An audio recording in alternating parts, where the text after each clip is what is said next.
আসসালামু আলাইকুম রহমতুল্লাহি ওয়া বারাকাতুহু। সম্মানিত দর্শকগণ, আপনারা কেমন আছেন? আশা করি ভালো আছেন। আলহামদুলিল্লাহ, আপনাদের দোয়ায় আমিও ভালো আছি। তো আজকে শত্রুকে অ্যাক্সিডেন্ট করার দ্বিতীয় আমল নিয়ে উপস্থিত হয়েছি। এর আগে একটা দিয়েছিলাম, শত্রুকে অ্যাক্সিডেন্ট করে অ্যাক্সিডেন্ট করার তদবির। অ্যাক্সিডেন্ট হয়ে রাস্তায় পড়ে থাকবে, সে ধ্বংস হয়ে যাবে। দ্বিতীয় আমল এটা। তো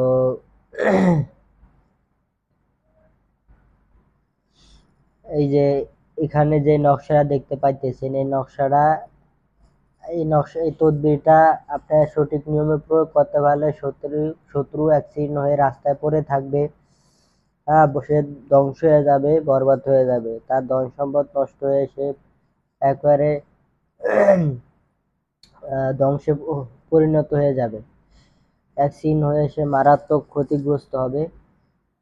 তো যারা এই ভিডিওটা দেখতেছেন, তদবিরের অনুমতি পাওয়ার জন্য ভিডিওতে একটা লাইক করে দিবেন, আর অন্য ভাইদের উপকারের জন্য ভিডিওটা শেয়ার করে দিবেন, আর চ্যানেলে একটা সাবস্ক্রাইব করে দিবেন।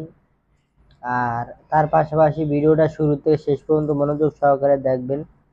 নিয়ম ভালো মতো না জেনে যদি আমল করেন তাহলে তদবিরের কাজ হবে না।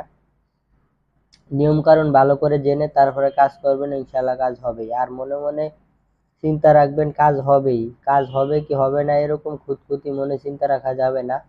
আল্লাহর উপর ভরসা রেখে কাজ হবেই চিন্তা রাখতে হবে।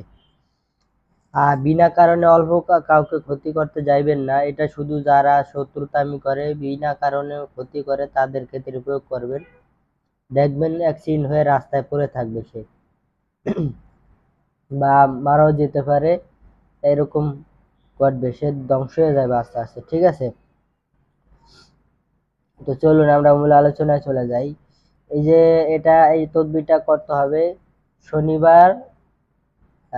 শনিবার দিন সকালে যখন সূর্য উঠবে তখন এই তদবিরটা লিখতে হবে। এই শত্রুকে যে আপনি ক্ষতি করবেন এটা কাউকে বলবেন না, মনেরটা মনে রাখবেন, কাউকে বলতে যাবেন না। আর এই তদবির করার সময় একটা রুমের ভিতরে বসে পাক পবিত্র হয়ে করবেন, কেউ যাতে না দেখে। তদবির লেখার সময় কারোর সাথে কথা বলবেন না। তো একটা রুমের ভিতর জায়নামাজ বিছিয়ে উজু করে পাক পবিত্র হয়ে সামনে আগরবাতি মোমবাতি জ্বালাবেন। জ্বালানোর পরে বাজার থেকে বোসপাতা কিনে আনবেন আগে, এবং জাফরান কালি সহ গোরবচন। ঠিক আছে, যারা কালি বেচে তাদের কাছে গেলেই হবে গোরসন। ঠিক আছে, গোরসন এক পদের জিনিস, এটা জাফরান কালির সাথে মিক্স করে আপনি এই তদবিরটা বোসপাতার উপরে লিখবেন, এই নকশাটা। ঠিক আছে, বোসপাতার উপরে নকশাটা যখন লেখা হয়ে যাবে, এইভাবে নকশা লিখবেন। সর্বপ্রথম লিখবেন এই যে 11 সংখ্যা। ঠিক আছে, 11, পরে লিখবেন হলো এই 15, 18,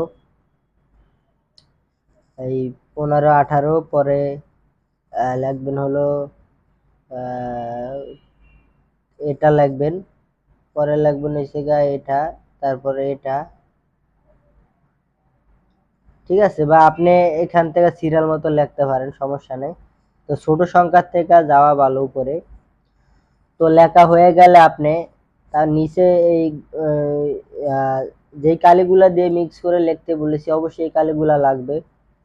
লেখার পরে বোসপাতার উপরে এই শত্রু নাম নিচে লিখতে হবে, যাকে আপনি ক্ষতি করতে চান, অ্যাক্সিডেন্ট করাইতে চান। এখানে শত্রু যদি ছেলে হয় তাহলে এখানে ছেলের নাম, মাঝখানে বিন লিখবেন, বাংলায় বর্ষায় বি নবীন, পরে ছেলের বাবার নাম। আর শত্রু যদি মেয়ে হয়ে থাকে তাহলে এখানে মেয়ের নাম লিখবেন, মাঝখানে বিনতে লিখবেন, বাংলায় বর্ষায় বি ন তয়কারেতে বিনতে লিখে পরে মেয়ের মার নাম লিখবেন।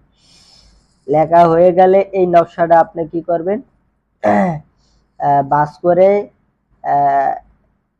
মাদলিতে ভরে, বাস করে একটা ভালো একটা মাদলি কিনে আনবেন, ফাঁক ফুক যাতে না থাকে। তাবিজের ভিতরে ভরে মোম দিয়ে আটকায়া একবারে সোজা কবরস্থানে চলে যাবেন। পুরাতন কবরস্থান বা গ্রামের আশেপাশে আপনারা আগেই খুঁজে নেবেন।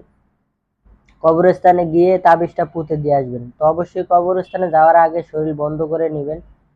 আয়াতুল কুরসি 3 বার পরে আল্লাহর কাছে বলবেন, আল্লাহ আমার শরীর শক্তিশালীভাবে বন্ধ করে দেন, জিন জাদু আমার যাতে কোনো ক্ষতি না করতে পারে। শরীর বন্ধ করে তারপর কবরস্থানে যেয়ে তাবিজটা পুঁতে দিয়ে আসবেন কবরের পাশে, কবরস্থান, ঠিক আছে? কেউ যাতে না দেখে খেয়াল রাখবেন। কেউ যদি তাবিজ উঠায় ফেলে তার আর কাজ হবে না, তবে দেখবেন কেউ যাতে না দেখে। তাবিজটা পুঁতে আসবেন, ইনশাল্লাহ দেখবেন শত্রু রাস্তায় অ্যাক্সিডেন্ট হয়ে পড়ে থাকবে, সে এমন কেউ মারা যেতে পারে, সে ধ্বংস হয়ে যাবে আস্তে আস্তে, ঠিক আছে? যে আপনাকে ক্ষতি করতো সে ধ্বংস হয়ে যাবে আস্তে আস্তে, অ্যাক্সিডেন্ট হয়ে রাস্তায় পড়ে থাকবে। তো তদবিরটা বিনা কারণে কাউকে করবেন না। তো আশা করি আমার কথা বুঝতে পারছেন। তো এতটুকু। আসসালামু আলাইকুম রহমতুল্লাহি ওয়া বারাকাতুহু।